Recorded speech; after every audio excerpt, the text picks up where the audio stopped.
back in the garden with DJ Brian G from V Recordings.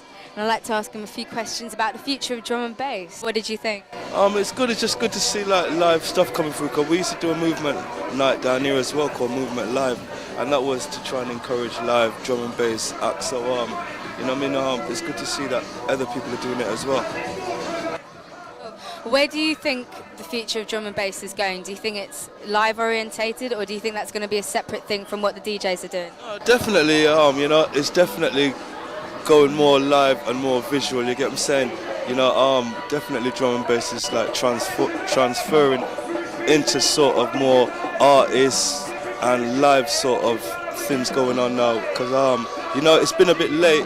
You know, it's something that we should have been doing from years ago, but it was always just like a DJ thing, and you get what I'm saying, and more like the producers and all that would like DJs, and they just do their things. But now you're getting like Tally, London Electricity, DJ Marquee. A lot of people are kind of like doing this stuff live and making noise uncut. You get what I'm saying? Kashin. So it is starting to happen now. You know, represent. Well, they've set the standard, and like, you get what I'm saying. Why do you think it's taken 10 years to finally build up to the live thing? Well, it hasn't taken 10 years because you know we've had people like represent Breakbeat here. There have been live acts before, but I just think it's just progression in time. You get what I'm saying? And it's like with drum and bass, you get what I'm saying? It was like a lot of the people involved in drum and bass didn't have real managers or nothing like that. It was just like people making music and all that. But now things are sort of starting to progress, and people are getting managers, and they're getting time now to do these kind of things, like, you know what I mean? Because you gotta really have a good vision to just like start something, you get what I'm saying? And a lot of the people that are doing drum and bass, they're just like with DJs or whatever, you get what I'm saying?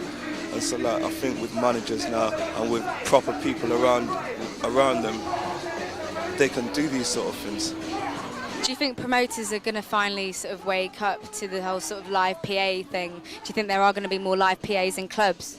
Hopefully, definitely. You know, that's one thing I'd like to see as well, because that's where it really needs to push. You get what I'm saying? Because it's all right doing these live nights and all that, but the big nights are really the DJ-oriented nights where it's just mainly DJs. That's where the big nights are, and that's where you got to really break these sort of acts. And so far they're just playing safe and getting like the big acts that have broken through, like the Uncut or the London Electricity or whatever. But yeah, definitely I'd like to see more parties where live hacks were happening. You get what I'm saying? I think it would break it down, and that's what we used to do back in the day. You know, I'm coming way back from like 88, 89, and that was a thing that used to happen all the time. You get what I'm saying? So I'd love to see that happen, and I know it could work.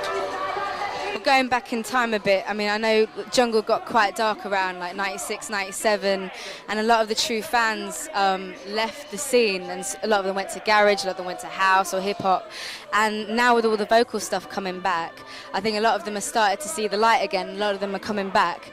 Do you think that drum and bass live has been pushing that, and do you think it's a good thing that it's started to get a bit more commercial, a bit more vocal? Definitely, yeah, commercial's good, you get what I'm saying? I'm all up for things being commercial, you get what I'm saying? Because for me, commercial means that the music is getting across to more people, you get what I'm saying? It doesn't necessarily mean that the music is getting weaker or nothing like that. For me, commercial means that more people are getting into your music, and so that's all good for drum and bass. So yeah, definitely, I'm all for it.